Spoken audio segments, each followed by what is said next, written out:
जय माता दी दोस्तों। आज गुप्त नवरात्रि का चौथा दिन है। आज भक्त माँ भुवनेश्वरी की पूजा अर्चना करेंगे।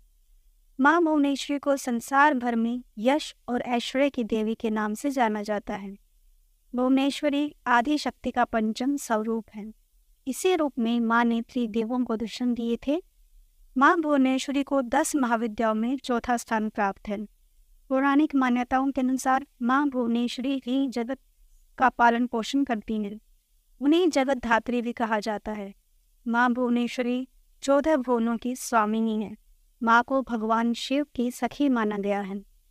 माँ भुवनेश्वरी की पूजा लाल रंग के पुष्प, नैवेद्य, चंदन, कुमकुम, रुद्राक्ष की माला, सिंदूर, फल आदि से करनी चाहिए।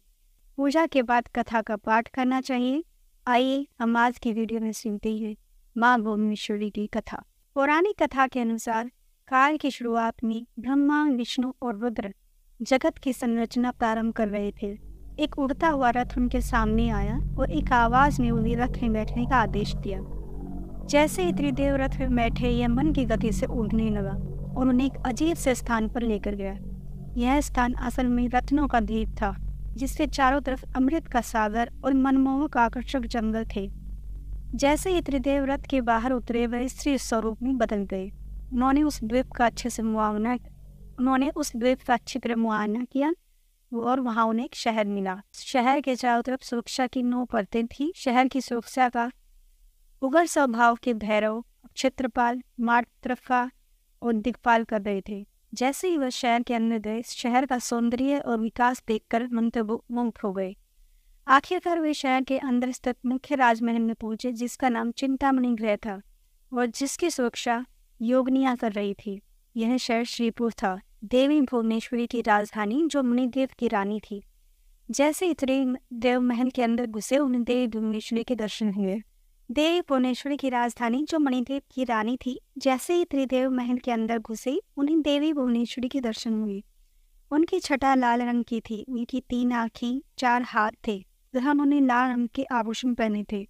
उनके शरीर पर लाल चंदन का लेप लगा था तथा उन्होंने लाल कमल की माला पहनी थी। बाएं हाथ में उन्होंने अंकुश और पास पकड़ा हुआ था तथा दाहिने हाथ से वह अभय और वरदा मुद्रा दिखा रही थी। उनका मुकुट अर्धचंद्र रूपी मणि से सुसज्जित था। वह त्र्यंबक भैरव की बाई गोद में बैठी थी, जो श्वेत वर्ण के थे। उन्होंने श्वेत वस्त्र पहने थे। उनके बाल उलझे हुए थे तथा उनके सर के ऊपर भी अर्धचंद्र व गंगा नदी थी। उनके 5 चेहरे थे। हर एक चेहरे में 3 आंखें थी। उनके 4 हाथ थे तथा उन्होंने त्रिशूल, फरसे लेने के साथ वरदा और अभय मुद्रा भी प्रदर्शित करी थी। देवी भुवनेश्वरी और त्र्यंबक भैरव पंचप्रेत आसन पर विराजमान थे। पंचप्रेत आसन वह सिंहासन है जिसमें परम शिवा गद्दी के रूप में तथा 5 पैरों के स्थान पर सदाशिव, ईश्वर, रुद्र, विष्णु और ब्रह्मा स्थापित हैं। इन सब की सेवा में अनेक योगिनियां थी। इनमें से कुछ पंखा डोल रही थी, कुछ कपूर डालकर पान के पत्ते समर्पित कर रही थी, कुछ नए शीशे पकड़ी हुई थी, कुछ घी, शहद और नारियल पानी समर्पित कर रही थी, कुछ माता के बाल का श्रृंगार करने के लिए तैयार थी, कुछ देवी के मनोरंजन के लिए नृत्य और गायन में लिप्त थी। त्रिदेव ने वहां पर असंख्य ब्रह्मांड देखे। हर ब्रह्मांड में उनकी तरह ही त्रिदेव थे और उन्होंने यह सब माता भुवनेश्वरी के पैरों के नाखूनों में ही देख लिया। कुछ ब्रह्मांड ब्रह्मा द्वारा बनाए जा रहे थे, कुछ विष्णु द्वारा पाले जा रहे थे तथा कुछ रुद्र संहारित किए जा रहे थे। त्र्यंबक की इच्छा शक्ति द्वारा उत्पन्न भुवनेश्वरी ने त्र्यंबक के 3 स्वरूप बनाए, ब्रह्मा, विष्णु और रुद्र। इस तरह त्रिदेव त्र्यंबक के ही 3 रूप हैं।